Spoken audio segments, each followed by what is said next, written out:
Desde aquele dia, noite, de lá para cá, a minha vida como promotor, ela virou do avesso. Foi como se eu tivesse entrado na enchente junto. Parecido quando a gente entra numa onda no mar e leva aquele tombo que a gente cai e não sabe se está para cima ou para baixo. Então teve muitos momentos que aconteceu literalmente isso. Não sabíamos para onde ir, nem para onde voltar. E essa história não terminou ainda. Ela está sendo inesquecível e vai ser inesquecível para mim como promotor, assim como para muitas pessoas do Vale do Taquari e depois já do estado do Rio Grande do Sul.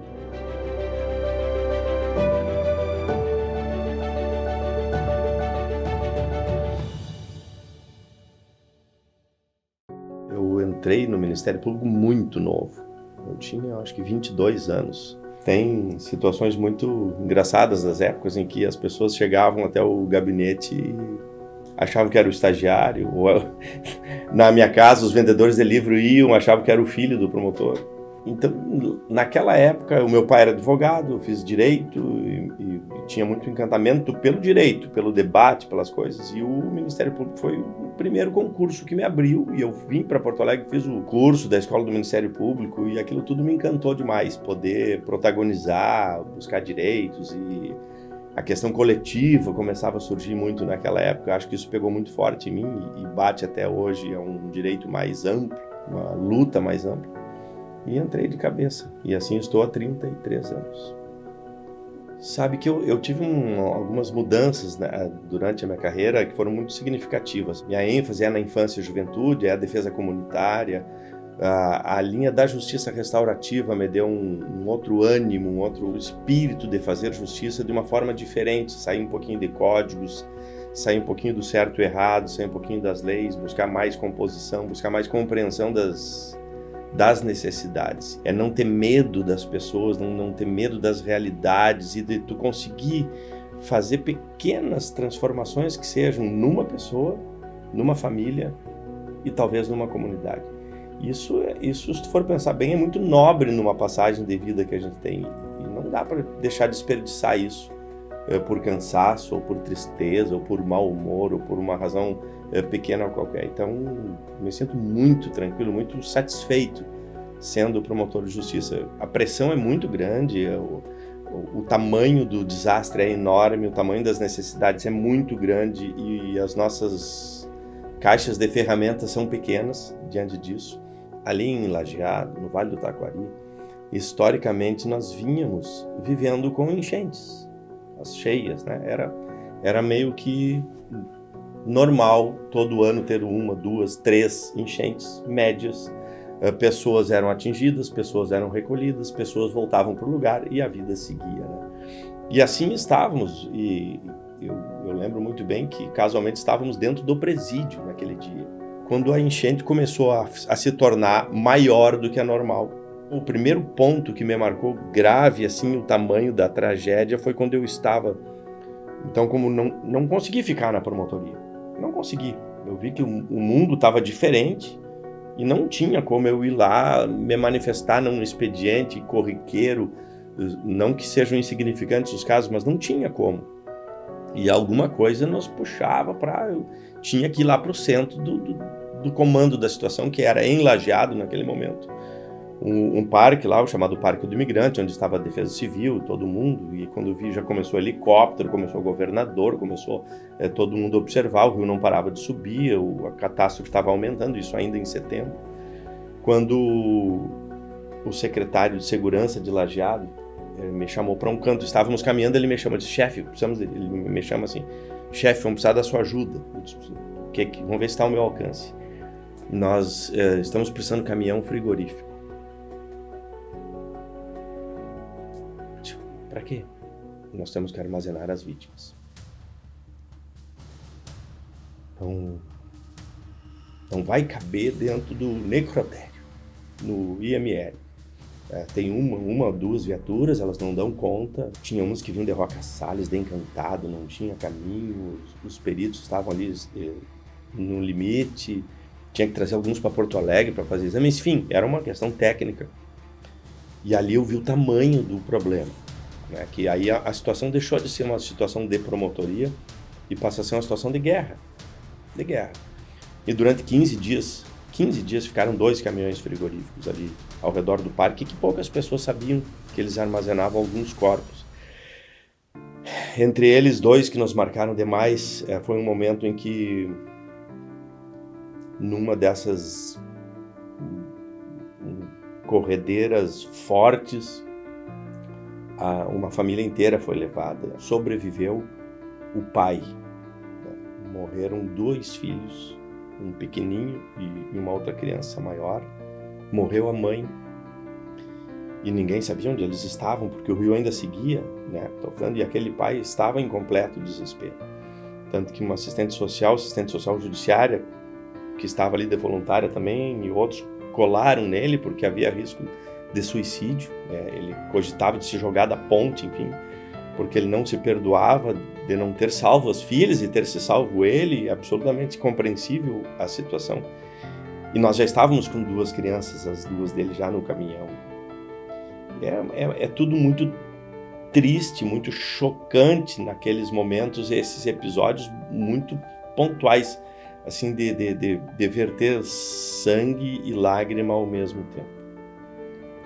E isso foi indo, e nós fomos começando a tomar pé da situação e olhar para a situação do enfrentamento ao desastre. E hoje a gente já consegue ter mais clareza que há uma teoria sobre o desastre todo, de enfrentamento, que ela passa por prevenção ao desastre, passa por preparação para o desastre, passa por um momento do enfrentamento ao desastre, que é isso que eu estava te descrevendo, e passa pela reconstrução do desastre.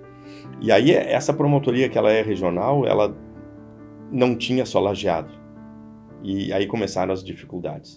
Eram no mínimo 10 a 12 municípios diferentes, com estruturas diferentes, com dores diferentes. Então os municípios lá de baixo, de Mussum e Roca Salles, que foram completamente destruídos no centro da cidade, passaram a demonstrar mais necessidade do que propriamente Lajeado. A gente teve que começar a migrar para lá, a ir para lá, não tinha como chegar, as estradas estavam inacessíveis, tinha que se usar batedor, polícia, alguma forma de chegar mais rápido.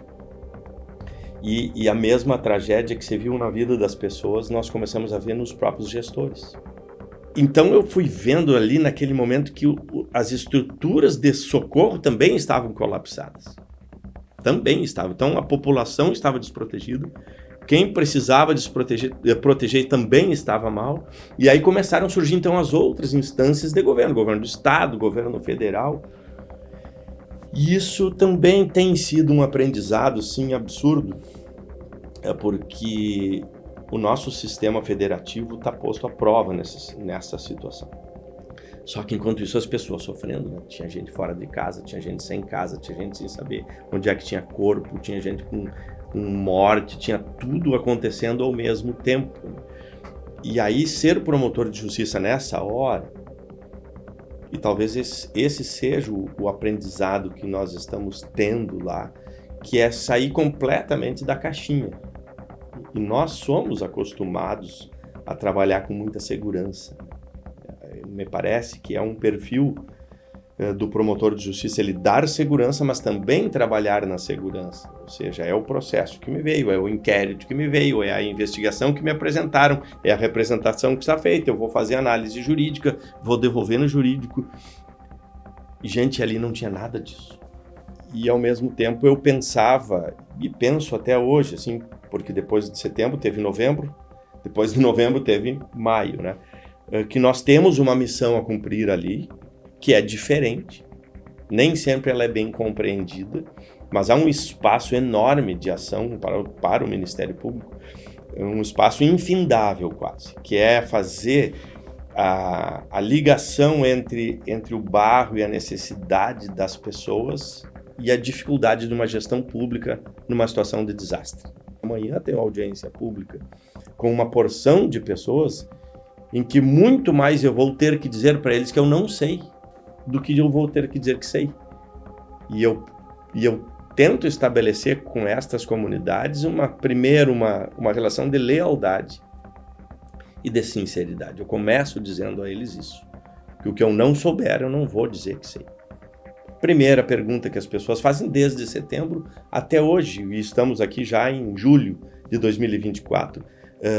Doutor, e as casas? E as casas? O senhor não está acompanhando isso? Estou.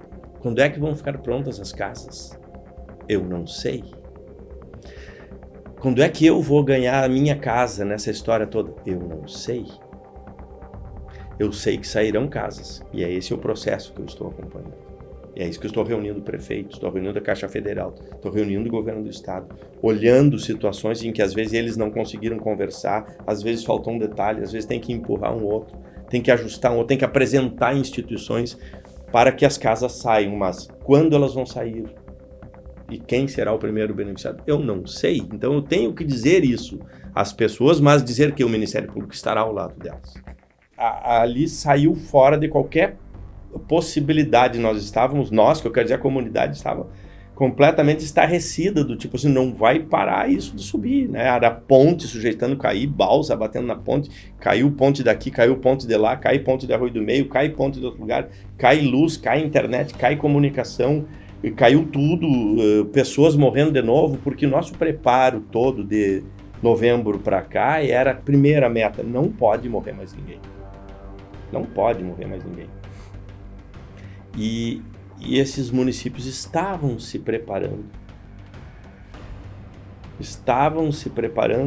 lentamente para enfrentar uma outra enchente igual a de setembro.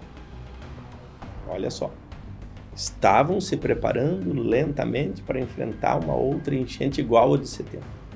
E aí veio a de maio, que ela foi praticamente o dobro da de setembro. E nas reuniões que eu fazia com os municípios, eu dizia: façam treinamentos como se a semana que vem fosse ter uma enchente igual. Cheguei a falar isso 5 dias antes de acontecer e nós não sabíamos que ia acontecer. E aí bateu assim o imponderável no maio, né? Aí, o que eu pensei? Eu como pessoa e eu como promotor. Se eu não ficar forte, não há quem fique. Porque eu tinha saúde, tinha uma instituição por trás de mim, tinha estrutura, estava seco, tinha que ter racionalidade dentro dessa situação. E foi isso que eu tentei emprestar. Mudei a promotoria para dentro da sede do Corpo de Bombeiros, onde estava funcionando o Comando Unificado, e lá entramos de novo, mais adentro ainda de cabeça, porque surgiram novidades. Aí surgiram os deslizamentos com mortes por soterramento. E aí o tamanho daquilo tornou proporções que a nossa gestão passou a ser. Teve momentos que eu estava, de novo, por incrível que pareça, de novo me foram solicitados caminhões frigoríficos, de novo. Com requintes de maior sofrimento ainda, porque daí no centro do Comando Unificado estava ali o pessoal do IML, todos os dias tínhamos reuniões. Eu não me lembro por que razão, fui visitar o IML no momento que havia corpos ali, e já havia cheiro ruim, desagradável, e a coisa foi piorando. Eu sei que passou 1 ou 2 dias e o médico ligou para nós e disse assim: olha, tá ficando insustentável aqui, nós precisamos um exaustor e um ar-condicionado pelo menos, porque tá ficando insuportável.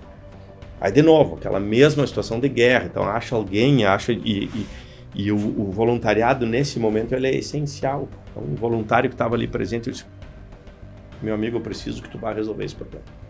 E em um dia se resolveu, um exaustor e um split que está até hoje lá. Não sei por conta de quem, a custo de quem que pagou, quem que não pagou, quem não vai pagar. Mas os deslizamentos eram uma incógnita para todo mundo, porque os morros do Vale do Taquari começaram a derreter, literalmente derreter. E nós precisávamos encontrar força diferente a cada dia para ter essas respostas. Os prefeitos enfraquecidos, as equipes mais enfraquecidas, as comunidades mais assustadas, o apoio da capital ficou mais enfraquecido porque tudo foi regional nessa vez. Então Santa Cruz teve problema, Porto Alegre teve problema, então Lajeado teve que se virar o mais sozinho possível. Contei com o apoio dos colegas promotores de Lajeado, com servidores. É fundamental a gente ter atenção e tempo para escutar as pessoas. Seja para escutar o drama do gestor que não está sabendo como fazer. E principalmente para escutar as pessoas que não estão sabendo a quem escutar. Às vezes a gente pensa se deveria estar ali, se gostaria de estar onde estava. né? E eu me senti me senti útil naqueles momentos. Me senti útil. Há quem diga e há quem possa dizer, isso não é função do Ministério Público. Mas nesses 33 anos de carreira, eu cada vez tenho me conscientizado mais de que nós temos que estar onde as necessidades das pessoas estão. E se nós conseguíssemos fazer um pouquinho de mudança de rota, menos processos e mais foco, e talvez isso tenha a ver com o Ministério Público mais resolutivo, e se a solução para a vida das pessoas for fora do processo, que assim seja. E é isso que a própria justiça restaurativa nos diz. Nós precisamos focar nas necessidades das pessoas. Se não for isso, não me adianta resolver um processo. E nós poderíamos simplesmente sentarmos e esperar esse episódio todo passar. E daqui 2 ou 3 anos pensarmos em imputar uma responsabilidade aqui, outra ali, uma crítica acolá, um relatório bonito desse tamanho, mas com impacto menor na vida das pessoas. Então, isso é uma questão talvez pessoal minha, mas é uma visão do Ministério Público que eu tenho, que nós precisamos impactar positivamente a vida das pessoas, e se nós pudermos impactar positivamente uma sociedade inteira, aí tu encontra algo mais. No momento que tu encontra propósito, tu não pensa se é domingo, se é de noite, como é que é. E assim eu encontrei muitas pessoas com propósito naquele momento. Exemplos maravilhosos de pessoas que atravessaram o país para fazer alguma coisa voluntariosamente. Imagina então se eu tenho uma instituição que ela deve ser vocacionada para isso. Eu fiz mais de 11 audiências nos últimos 15 dias, envolvendo a Caixa Federal, os municípios e o governo do estado para tratar de habitação, porque as casas ainda não estão construídas, não há tijolo sobre tijolo. E o que eu tenho dito a eles, e que de certa forma digo a mim próprio, nós precisamos ter nesses espaços humildade, muita humildade, para entendermos que todas as nossas instituições juntas ainda estão ineficientes. Isso é fundamental, nós compreendermos isso. Todas as instituições ainda estão ineficientes. Ah, mas lá em 94 levaram 2 anos. Não interessa. As pessoas estão aqui esperando respostas para isso. Então, humildade para reconhecer essa ineficiência. Precisamos de inovação para sair das nossas caixinhas. Não há mais espaço para dizer, bom, eu fiz a minha parte. Não é minha atribuição. Não é minha atribuição. Isso está fora do meu alcance. Não, peraí. Nós temos algo mais a fazer nisso. E a união também é fundamental. Porque esses 3 pontos são essenciais. Ninguém resolve sozinho. Eu tenho dito isso às pessoas, conclamado as pessoas a entenderem isso. Não será o governo federal sozinho. Não será o governo estadual sozinho. E muito menos os municipais sozinhos. E menos ainda a iniciativa privada sozinha. Então esses slogans assim, é nós por nós, não existe o eles e o nós nesse momento. Existe uma comunidade que precisa compreender algo que já deveria ter compreendido. Estamos diante de fenômenos diferentes e que precisamos nos comportar diferentes. Se cada um repetir o seu modus operandi, nós não vamos avançar. Então esse é um exercício coletivo bonito de estar junto. Isso me traz empolgação, poder transmitir isso, poder aproximar as pessoas nesse ponto. Nessas horas eu tenho tentado exercitar a essência do ser humano. O que eu tenho oferecido para essas pessoas é um abraço. E eu aprendi o valor que eles dão para esse abraço. Um abraço que é restaurador, um abraço que não está na lei, um abraço que não tem sentença, que não tem duração, mas é o humano abraçando o humano. Nestes dias eu consegui um dia ir de helicóptero até Roca Salles. E em Roca Salles eu estava numa reunião improvisada, num QG improvisado. Típica cena de filme de guerra. Quando me aparece um senhor ali, esse senhor era o presidente do sindicato rural da cidade. E ele estava ainda, percebi que estava numa fase falante daquele quando o luto não está elaborado. completo, e ele me dizia assim: eu nasci e me criei na minha propriedade rural. Lá eu tenho porcos, isso e aquilo, e vivo, e era o presidente do sindicato. E ele disse: no meio da tarde eu ouvi um barulho diferente, e eu saí para fora. Foi o quanto eu pisei para fora e eu vi passar ao meu lado uma coisa horrível, uma avalanche de terra que levou a casa da minha, não me lembro se era filha ou filho, de toda a família, inclusive dos netos. E ele não tinha encontrado os corpos. E ele contou isso e terminou a contagem da história abraçado em mim. A gente se abraçou, ele chorou, se recuperou, contou mais um pouco, contou das necessidades e seguiu em frente. E as estruturas seguiram procurando aqueles corpos. Havia corpos de animais. Ele comentou que tinha 200 porcos mortos apodrecendo naquela mesma terra. E em cima da terra já tinham 400 urubus. E a angústia dele era encontrar os seus afetos, né? Nessas horas não há o jurídico que resolve. Não há. É claro que a gente tem que sim sentir, pisar na emoção e voltar para a razão. O que é o voltar para a razão? É o momento em que a gente chega para o governo municipal, para o governo estadual e se diz: estas áreas precisam ser mapeadas, essas pessoas precisam ser avisadas, essas pessoas precisam ser protegidas, em alguns casos precisam ser afastadas. Então esse misto de emoção com razão é o que nos leva a chegar num ponto de equilíbrio, não necessariamente no certo e nem no errado. O possível. O possível. O possível. O Ministério Público, para sobreviver, ele vai ter que estar perto das pessoas. O Ministério Público tem que se inserir neste processo de uma forma equilibrada, ouvindo as necessidades das pessoas, sob pena de nós nos transformarmos numa instituição que, se pegar enchente e ela fechar, não muda muito.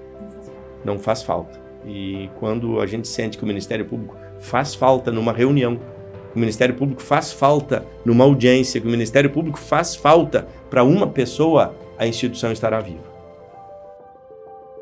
O Ministério Público é feito de pessoas e para pessoas.